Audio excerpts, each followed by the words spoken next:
Gulf news in தமிழினுடைய மற்றுமொரு செய்தி. ஐக்கிய அரபு அமீரகத்தின் முக்கிய நகரங்களான துபாய் மற்றும் அபுதாபியில் சற்று முன்னர் பலத்த வெடிப்புச் சத்தங்கள் கேட்டதாக ராய்ட்டர்ஸ் செய்தி நிறுவனம் தெரிவித்துள்ளது. இந்த சத்தங்கள் குறித்து விளக்கம் அளித்துள்ள துபாய் ஊடக அலுவலகம், வான் பாதுகாப்பு அமைப்புகள் வான்பரப்பில் ஊடுருவிய இலக்குகளை வெற்றிகரமாக இடைமறித்து அழித்ததன் காரணமாகவே இந்த வெடிச்சத்தங்கள் கேட்டதாகவும், வான் பாதுகாப்பு படையினரின் துரித நடவடிக்கையினால் அச்சுறுத்தல்கள் முறியடிக்கப்பட்டுள்ளதாகவும் தெரிவித்துள்ளன.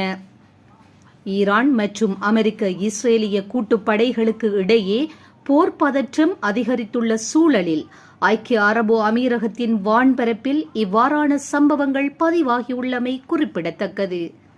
இதனால் மக்கள் அச்சமடைய தேவையில்லை என்றும், பாதுகாப்பு நடைமுறைகள் பலப்படுத்தப்பட்டுள்ளதாகவும் ஐக்கிய அரபு அமீரக அதிகாரிகள் தெரிவித்துள்ளனர். இது தொடர்பான மேலதிக செய்திகளை துல்லியமாக உடனுக்குடன் அறிந்து கொள்ள கல்ஃப் நியூஸ் இன் தமிழினை சப்ஸ்கிரைப் செய்வதனூடாக நீங்கள் அறிந்து கொள்ள முடியும்.